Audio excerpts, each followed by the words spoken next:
Hello, everyone. My name is Zennon Ulyate-Crow. I am the Executive Director of People First California and a guest host on Radio Abundance, here today with Jon Lovett of Pod Save America. Thank you so much for coming on the show. And thanks for really having me. hosting us here. Yeah. So, Jon.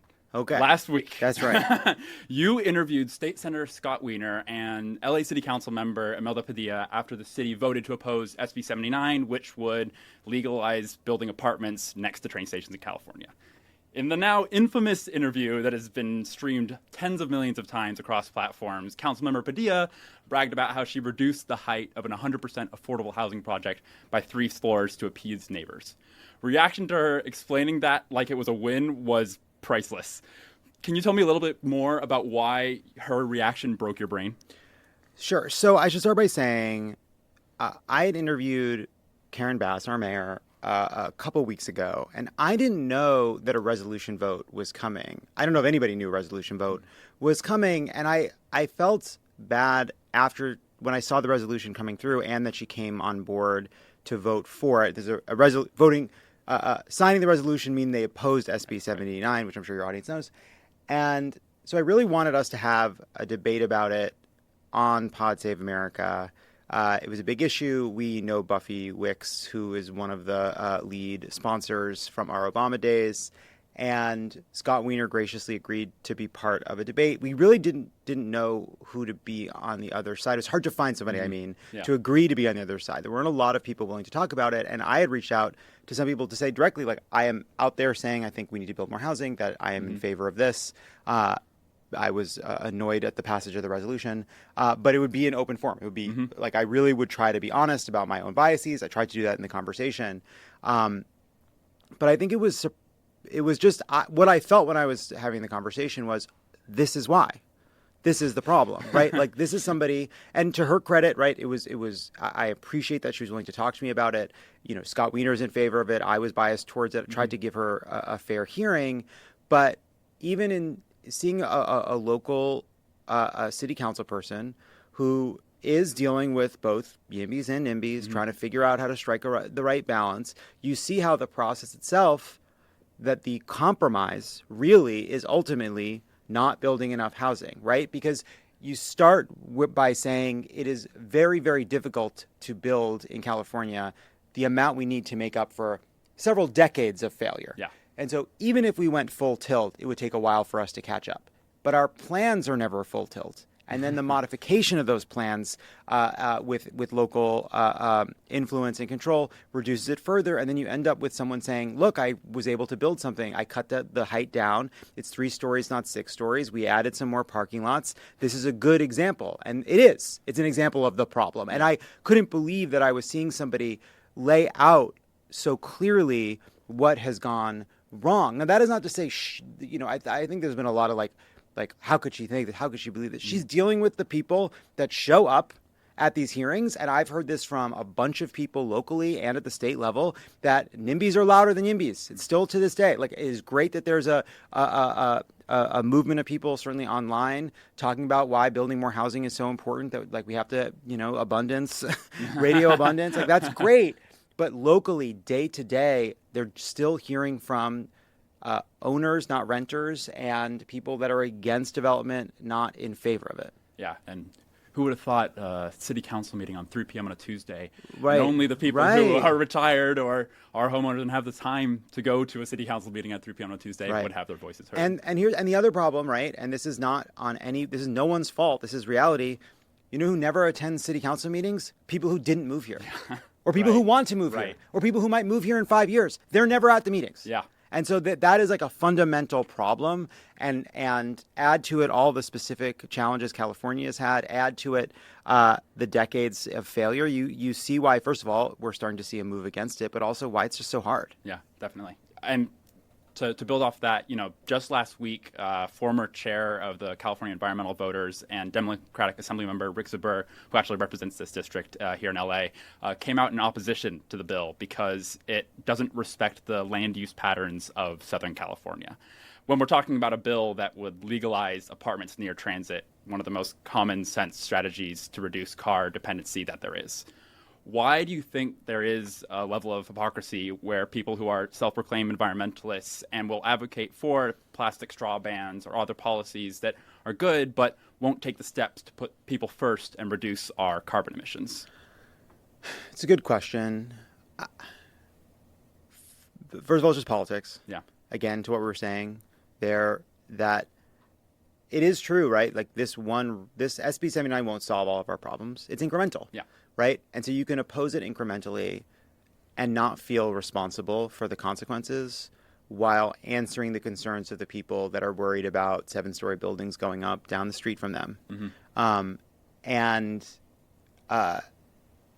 they can, and, you know, people try to convince themselves that they're not doing the wrong thing in whatever way he wants to do that. But ultimately it is it's people giving in to like kind of crass short-term politics. Yeah, exactly. Kind of what we need more is like a YIMBY plus. Like we don't need just 79. We need to make sure we have supply and demand side solutions. And part of this also is sometimes like people say, I was thinking about it after the conversation because Padilla said this about wanting the buildings to, like, people don't want to live in a cement box and, to protect the character of the neighborhoods. And would that it were the case that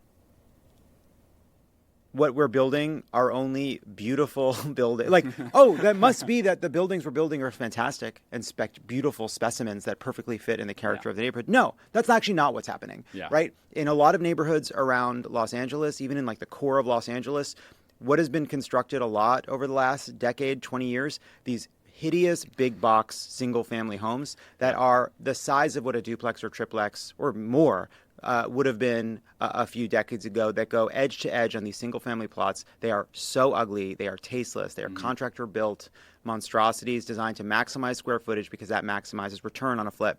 Then you look at what are the kinds of apartment buildings that have gone through. Are they beautiful? I'm glad they're built. And I really try even in my own mind to be like, you know what, that's not the best looking building, but I'm glad it's there. But if you drive around Los Angeles and you see what are the apartments that have gone through, it's not because they passed some threshold of beauty. It's because of luck and politics and timing and connections and whatever else and process and whatever else managed to allow this building through. And so it's not as if this sort of focus on character and beauty and dignity has resulted in a beautiful city. It's just an emptier city. Yeah, we've created so many barriers to actually being able to build anything that the only thing that ever makes it through is what you see on the street today in Los Angeles. Right. And by the way, because building is so hard to do, there aren't people thinking about what would make LA look like a beautiful place, not just a more populous place, not just a more affordable place, but a beautiful city, right? Yeah. Like, we're so bad at building, we're so bad at providing services or increasing services and increasing transit. Everything is so expensive that there's no time to think, there's no time or money or space for anyone to be like, you know what? We don't just want to build more. We want to make LA awesome. Yeah. Right? Like, we want to make it cool. Yeah. Yeah. We need people first urbanism, right? Yeah, we do. So, and to jump on this a little bit more, a few weeks ago, Senator Ben Allen, who represents the Palisades, introduced a bill that would create a state rebuilding agency to recover from the fires that decimated the community. And I went to Pali High. This is my neighborhood, and it was a great idea. But his bill was killed because MAGA conspiracy theorists claimed that the agency would bring low-income housing to the Palisades, even though that's not what the bill did at all. And so now a lot of the same conspiracy theorists who killed his bill are coming out against SB 79, saying it would destroy the Palisades when the nearest area upzoned by the bill is 3 miles away from the Palisades, and the Palisades will basically guaranteed never be touched by this bill. And so kind of the question is more, even after having his own common sense bill killed by conspiracy theorists, Senator Allen is refusing to vote on SB 79 because of claims made by and large the same group of people. Why do you think that Democratic legislators are siding with MAGA NIMBYs a lot of the time when it comes to a lot of these conspiracy theories around these bills? I don't know, and I don't know specifically about that bill that you mentioned. I will say that it has been interesting to watch in the wake of the fires, people come up with ways to build faster to actually not solve problems that have anything to do with the fire, but the problems that exist constantly all the time in Los Angeles to build anything. Like, we need to speed up the permitting process because of the fires. We just need to speed up the permitting process. Like, there are too many redundant systems. Like, we don't need this level of of like permitting and long-term slow permitting, or we don't have enough people on these things. Like, yeah, that's true. Even that's like this has been that was sort of what my takeaway too is from the conversation I've had and just the broader debate in California, which is this is an emergency. Yeah. Right. Like the reason whole parts of downtown LA office buildings are vacant is not because of a fire, but the number of people who have been unable to afford to live here and the number of businesses that don't have the base to open, given the expense of being in Los Angeles, like it might as well have been. Yeah. Right. Might as well have been, but it's not. Right. So like, why are we so focused on responding to this? Like, why can't we bring the same energy we are bringing to responding to this acute crisis of the fire to the way in which this problem has been virtually indistinguishable from what would have happened had there been a terrible natural disaster that gutted parts of the LA and regional economy? Exactly. And something that I think about a lot is earthquakes. I mean, eventually, somewhere down the line, California's going to have the big one, and we're going to lose a lot of places. And what are we doing today to set us up for the future and say, with the Palisades fire response, it was very much okay, we're going to streamline permits for people that are rebuilding in the Palisades, which is great. Like, people need to rebuild. We need to do that. Why couldn't we have taken that extra step forward and said, hey, not only do we need to rebuild the Palisades, but also there are tons of people displaced right now in the city, and there are tons of projects just sitting on paper waiting to be built, but they're just stuck in some process in some dark room somewhere. Right. Why can't we expand that? Right. And there was some like debate about shouldn't the Palisades, why are we allowing the Palisades to continue to be zoned in the same way that it was for a long time? Like, why do we want to just allow single family homes to go where single family homes have been? And I appreciate that point of view. But I do think it's almost a red herring because, like, we need to do upzoning and, like, including the way SB 79 does it. But the problem is so much bigger than there's just too many parts of LA zoned for single family. We can actually build vast amounts of housing of all kinds, including single family, across LA without it creating an impression that the only way we get out of this is by kind of obliterating like neighborhoods, right? Like that have existed for a long time. That's like just not true. And it's what I think the NIMBYs want people to think is the goal. And like that is a balance, right? Because like it is part of the problem that so much of LA is zoned for single family. But I know like when I moved to LA, like my first place was like a duplex in Hollywood, kind of by West Hollywood. And then I like lived there for a long time and then moved into like a different place. And you want to have a city where people can see themselves being in all phases of their lives, right? Moving here as a young person and being in like a studio or a small 1-bedroom apartment, then like meeting someone, moving into a bigger place, building a family and moving into another place. Like you want all those kinds of options to be available, and it is possible.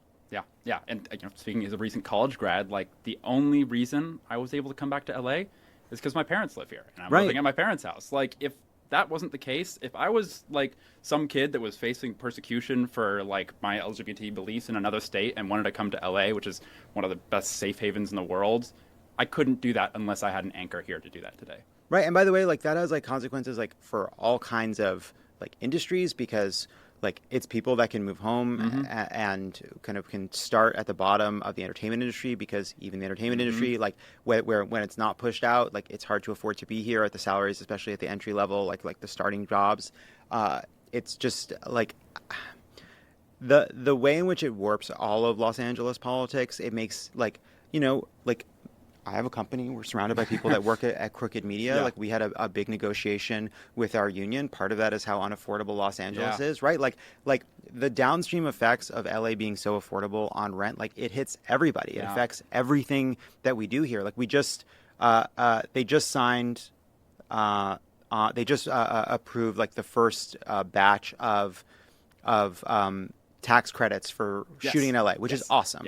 That is a great example of like government, let's say, on its way to like being as responsive as it should be. It's a huge improvement. They increase the amount of money that California is willing to put behind having production come back, right? But then you see the people that are getting the credit, and they're like, we're glad to do this, but it's still really expensive and hard to shoot in Los Angeles. Like that hasn't changed, you know? And so it affects everything. And I like thinking about it as like with the same level of like attention and acute focus as we have after the fires. I think to me, it's like what we have to do. Yeah, exactly. And again, it's the demand and the supply side solutions, right? Demand, we need to make sure people are paid enough so that they can afford the housing.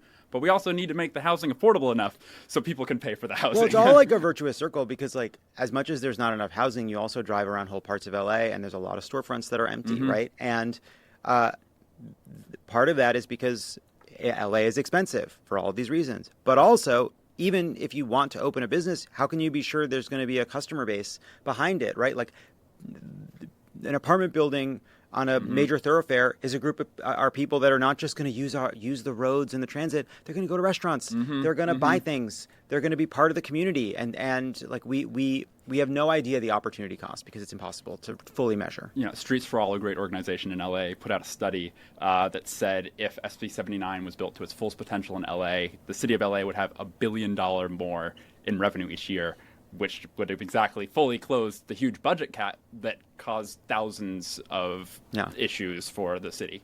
I mean, I live in Los Feliz, and there are the Los Feliz Towers, and they are huge. And I'm sure that, and I know that people were furious when those buildings went up. But the shame, right, is that there aren't more like down that street and like around that hub.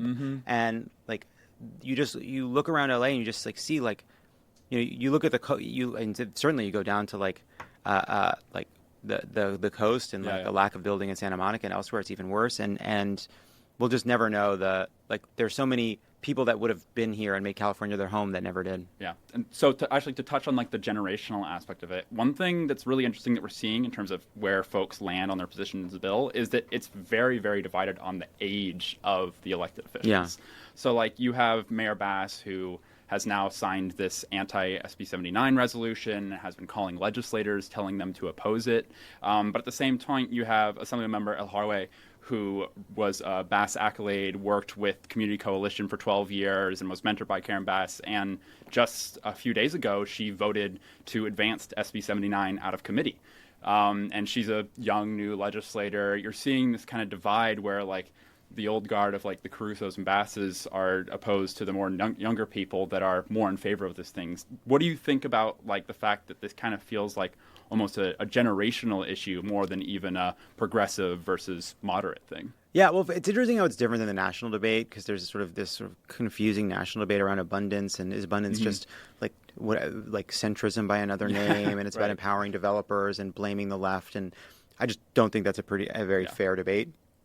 Especially then when you look at what happened when the rubber meets the road, and it was the progressives on the council, not all of them actually, but it was 3 of the progressives certainly on the council that were against this, against the more moderate by LA standards members. Yeah, and that does tell you something. Like when I saw the resolution, I did assume that the mayor would sign it in part because it's non-binding and it's like it's a free one. You know, to get behind the council's position rather than to like basically basically go against the council on something that has no actual force. But then if she is making calls, it's more than that, right? And that is not great. Yeah. But I don't know what to make of the generational divide. Part of it, I do think, is like the politics of building and of addressing not just the problems of government from the right, but also from the left, like the failings of CEQA, the fact that we couldn't build high-speed rail, the affordability crisis in California, the loss of population to Texas and other states, the possibility that this could cost us the House, even if we win it back now. Like, I feel like these have been internalized by people that are more kind of on the leading edge of how Democrats are thinking and talking about politics, and it's slower to move up the food chain to some of the older members. Maybe it's as simple as that, right? Like, I think Biden had to be dragged as unfair, actually, because I think he went further than even he needed to. But like, Biden followed the kind of younger and more progressive leaders towards a more aggressive agenda, which was a good thing. And maybe that's what has to happen here too. Yeah, and I think it's like just a crazy irony that like we're doing this great thing with Prop 50 in California, where we're gonna redistrict to make sure we're fighting against Texas that's redistricting there, and we're going to end up adding, I think it's 4 Democratic seats if we redistrict in California, and we're going to lose 3 at the census is what they're predicting because we haven't built enough housing. And it has to happen now. I just don't, people like this, the urgency of the building needing to begin right now, I think is maybe a little bit lost on people. Like people, oh, this is a long-term problem, and it is, but like we need to be building huge amounts of housing right now. It is like the, anyway, I don't know, move on, and one thing like we need to do as well is like, Assemblymember Ulyate, like for her supporting this, she's doing fantastic stuff. Like she deserves all the credit in the world for doing that, and like we want to support her. And like I think one thing that we're missing, which is what People's First California is about doing, is really having a left-wing urbanism lens on focus on elections and supporting those people, because we really want to make sure that like for those that are doing the right stuff, are fighting up for people first communities, like how are we moving forward and supporting them at their back so that they know that they are safeguarded and they are protected by the next generation. One thing that I also have found like really heartening in this moment too is that the left has been advocating for like part of the answer being like market-based, like unleashing private development as well, which for a long time I think was a taboo subject even for people that believed it. But just in the last couple of days, I've seen like an explainer out of somebody from the controller's office explaining what led to this moment. Nithya made a great video explaining what's happening. Mamdani has basically said, hey, like, I think I was not, I've moved on the importance of private development and like the fact that we need a ton more market-based answers to this. And like, that to me really is like answers, I think, the final part of the equation for the left, including everyone in this conversation, because it means that there is an ideological consensus that says we need to build a ton more affordable housing that can be government-led at times. We need to also remove obstacles that the government creates, and we need to also, with safeguards against, predatory practices, with safeguards against kind of development that has like kind of no basis in what we're trying to build as a city, but that recognizes that the kind of like micromanagement by the government of what goes where and who builds where and how many units and how many parking spots and all of that maybe in any one project might make it a little bit better or more suitable. Ultimately is like part of the terrible backlog in building. Right. I mean, we're in a crisis. Housing shortage, right? We need to treat it like it is. Yeah. And so one other thing I wanted to touch on was that it seems like many of like the major Democratic Party donors are still on the wrong side of housing. This is why like Tom Steyer, who's a very heavy Democratic donor, is coming out heavily in support of SB 79, and other pro-housing seems to be a potential game changer. But like, what about the rest of like the folks that are in many ways funding the Democratic Party? Like, would President Obama weigh in and warn the donors about what happens to our democracy if we fail on housing? And, why does the Democratic Party seem to struggle with NIMBYism so hard when the consequences are so catastrophic? Yeah, well, so Abundance was on President Obama's list of books with a strong recommendation about why we have to be a party that can actually answer the needs of people and why that's so important. I don't know where I would have to like know which specific donors and where them, but like, I think we're moving on this. I think we really are. I think that's very good. Like, I think this debate we've been having about whether like, monopolistic practices, or is this just an attack on environmental rules? Like all of it, I think, has been instructive to people paying close attention. And the truth is the arguments against, a law like SB 79 just don't hold up that well. They just don't. And part of it also is just, hey, the world is not a perfect place, and neither is any kind of development, and neither is how a city changes. Like a city changes, it evolves, it becomes something else. A part of a neighborhood you loved when you first moved to a place will look different when you leave it. And cities, states, municipalities, they make mistakes. They build things they shouldn't have. They get stuff wrong. But the biggest mistake we can make right now is to worry about imperfect solutions when we need to be building a ton of all kinds of housing and all kinds of transit everywhere, all at once across California. And as we do that, I do think some of these sort of contentious parts of it, like how many units should be affordable, character of neighborhood, like will people, like a lot of these questions slowly get answered as you build enough housing, right? Like even these debates about what share of units should be affordable, it is based on the assumption that market rate housing will never be affordable in California again. I don't accept that. We shouldn't. Yeah. And so part of this is, Guy Branum is a comedian. He has a line which says sometimes you have to leave the house to want to go out.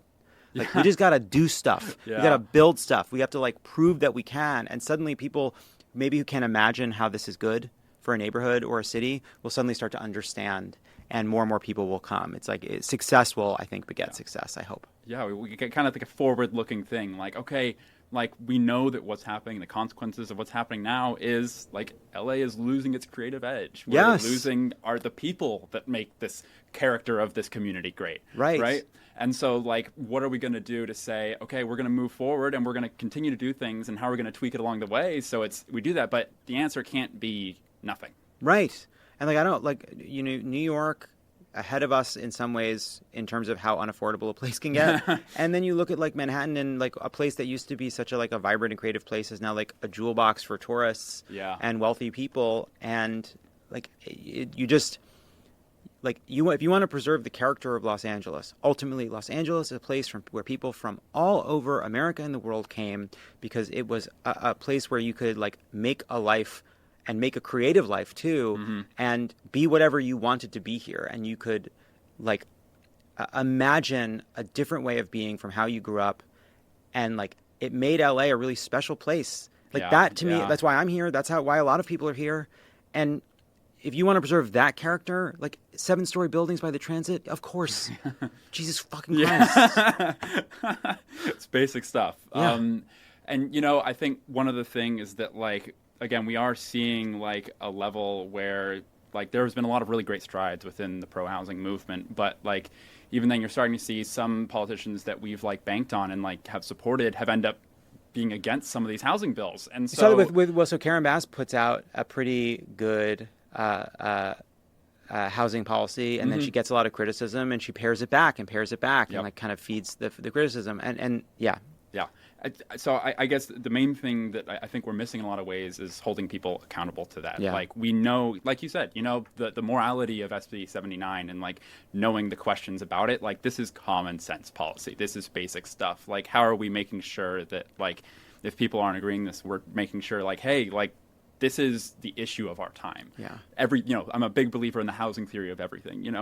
We don't have good schools because our property taxes don't work because we haven't been building anything, right? And because we have a system that's unchangeable, basically very difficult to change, that locks in low property tax rates. Exactly. And like, you want to see, better amenities in your communities and better services. Like we need to make sure that we're collecting that new growth and putting it directly back into the things that people need, the services that people need. And all this stuff's come back to this. So I just want to say thank you so much for coming on Radio Abundance again. Thanks for having me. My name is Zennon Ulyate-Crow, Executive Director of People First California, here with Jon Lovett, Pod Save America. And don't forget to call your state senator and your state assembly member and tell them to support SB 79. They're not hearing from enough people, so we got to do that.